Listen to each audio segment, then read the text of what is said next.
Driven to death. Tonight, concerns about how long it takes the city of Dallas to respond when people report traffic dangers on city streets. NBC5 Investigates has uncovered records showing thousands of cases where people complain to the city's 311 system about things like high speeds. But the city did not respond in the amount of time required by the city's own rules. Here's senior investigative reporter Scott Friedman. Yeah, Brian, those records show thousands of cases where the Dallas Transportation Department did not address complaints about traffic dangers in a timely way. And the records also raise questions about how often the city simply closes traffic complaints but does not remedy the problem. One viewer in Northeast Dallas contacted us to say that happened to her when she reported a danger zone for pedestrians. To see it firsthand, our story begins with an experiment. You're looking down on Forest Lane in Northeast Dallas, and that's me right there on the sidewalk in front of an apartment building. I'm trying to do something that sounds pretty simple. So I'm trying to get across the street here to a bus stop, which is right up kind of where that white box is up the road. The only trouble is, where do I cross this 6-lane street?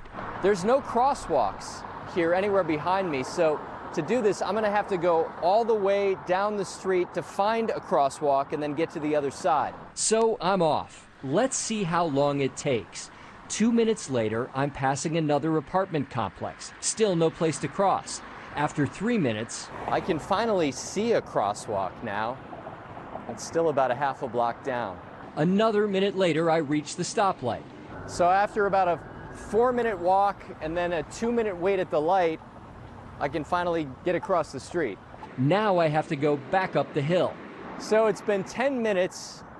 I'm getting closer to the bus stop, but I'm not quite there.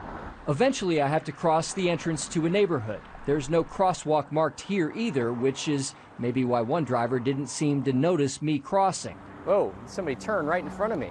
From there, I walk about another half a block past fast-moving traffic. And finally, I'm there. It's been 12 minutes and 20 seconds to get here to the bus stop. Those 12 minutes might explain why so many pedestrians do this instead. They run right across the road. Ask yourself, if you had to get from your apartment to the bus stop to and from work every day, would you do this to save almost 25 minutes round trip? It's just very dangerous for them to do that. Allison Thompson lives nearby and worries because this stretch of road has seen lots of crashes. She's taken pictures of some, many involving high speeds. In November of 2022, a man died here after he stepped into the street and police say a speeding car hit him. There are pedestrians that are in this area. There are vehicles that are going way too fast. And we're at a high risk for having another serious injury or death at this intersection. Our check of TxDOT records found about 100 crashes on this roughly half-mile stretch of Forest Lane near Audelia Road in 5 years. 6 times cars hit pedestrians. After the crash that killed a pedestrian 15 months ago, Allison Thompson made this complaint to the City of Dallas 311 system. She asked for a stoplight at the entrance to her neighborhood, so people won't have to do what I did, hike more than a half a mile to get safely to the bus stop. When does it become important enough for Dallas to take action on this type of intersection, which is dangerous, where there have been multiple accidents, where a pedestrian's been killed? City records we obtained show Allison's complaint was routed to the Transportation Department. The records show she was told the department has 60 business days to complete your service request. The records also say the city pulled crash data for the intersection and planned to order traffic counts to see if a new stoplight is warranted. Then records show the city closed the complaint. But closed doesn't mean that it's resolved, because nothing's different.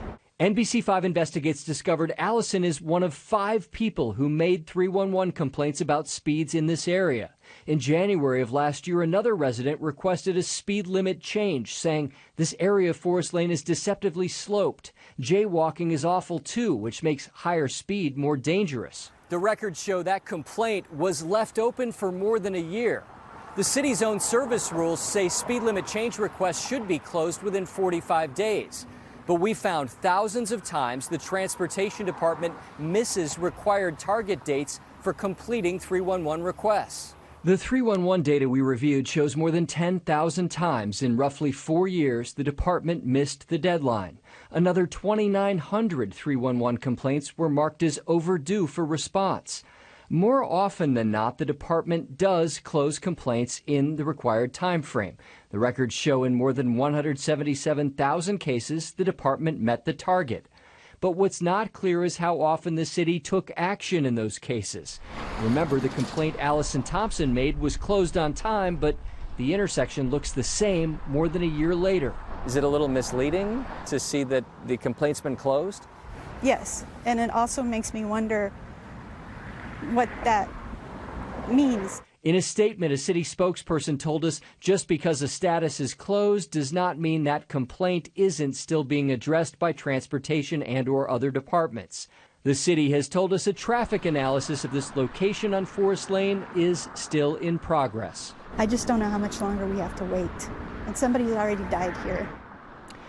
We've learned the city auditor plans to review how the Transportation Department responds to 311 requests, but that audit has not started yet. In a statement, the Transportation Department also told us it's reviewing the established service level agreement time, the time frame set for requests to be completed.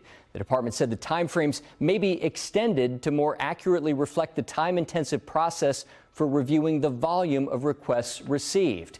Ryan, obviously, something like installing a stoplight can take a lot longer than 30 or 45 days. On the other hand, if a request is closed with no visible action, it can leave residents wondering, will the city actually do something to fix the problem? Yeah, so why does it take so long to address some of these trouble spots? You know, the city says each complaint is different, obviously, but installing a stoplight does require a traffic study, sometimes hundreds of thousands of dollars to install the stoplight.